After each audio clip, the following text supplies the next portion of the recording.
The World Health Organization has now declared monkeypox outbreak a global health emergency. This alert is classified as the highest the World Health Organization can issue, and it follows a worldwide upsurge in cases of the viral disease.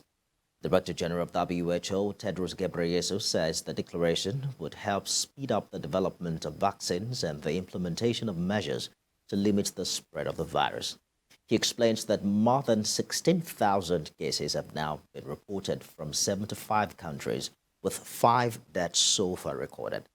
According to Dr. Ghebreyesus, the WHO's assessment is that the risk of monkeypox is moderate globally and in all regions, except in the European region, where assessments show the risk is high. The WHO Director General also says there are no clear risk of further international spread, although the risk of interference with international traffic remains low at the moment. According to him, cases are currently concentrated among men who had sex with men, especially those with multiple sexual partners. Initial symptoms of the viral disease typically include high fever, swollen lymph nodes, and a blistery chickenpox-like rash, often on the mouth or genitals. Let's talk security now. A lawmaker from Song Local Government Council of Adamawa State has been killed by gunmen. Ishaya Bakano was killed earlier today when a gang of armed men stormed his residence in Bannga, shot his son, and whisked him away. He was later found dead a few hours later. The police public relations officer at Adamawa Command, Superintendent Sulaiman Ngoroje, has confirmed the incident. He said the police is investigating the matter and security agencies are also doing everything possible to apprehend the perpetrators. Mr. Bakano was until his death the deputy leader of Song Local Government Council and represented Gunmen ward in the council. His son, who was shot in the process, is receiving treatment at a hospital.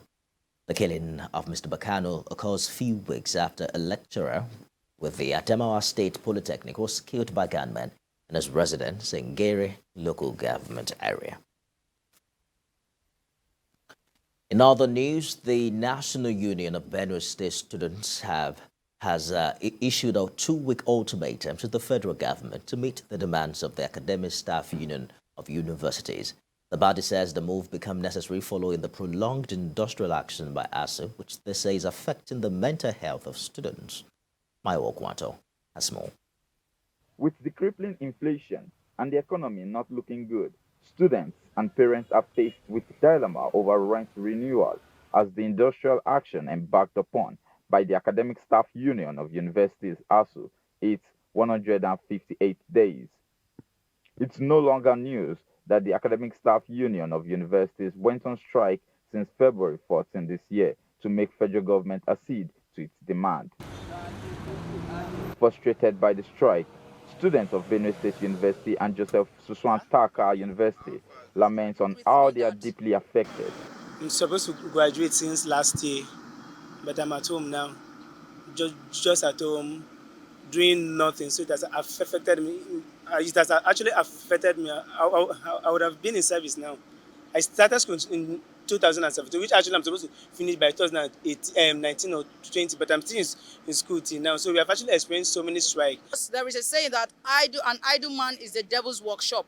Some students go into cybercrime, some of them involve themselves in so many things.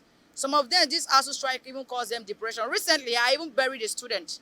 We went to bury a student who committed suicide. When we asked, he left a letter that it was as a result of depression that he died. So the ASUU strike is affecting us, not only us, the students, the society at large. The National Union of Benue State Students, NUBES, gives the federal government a 2-week ultimatum to resolve all pending issues, or they will take to the streets. We, the Benue State students, are giving in a 14 days ultimatum. The failure to tackle the issue of ASUU strike, we will be going to massive protest.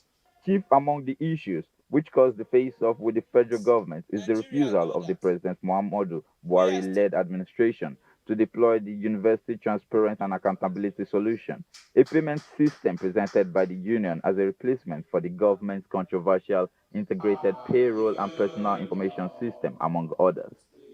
Mayowa Okwatso, CVC News, Makodi. Elsewhere, civil society organizations have called on the federal government to improve access to public information, promote good governance through transparency, integrity, and accountability in the public sector. This was disclosed at a workshop in Abuja.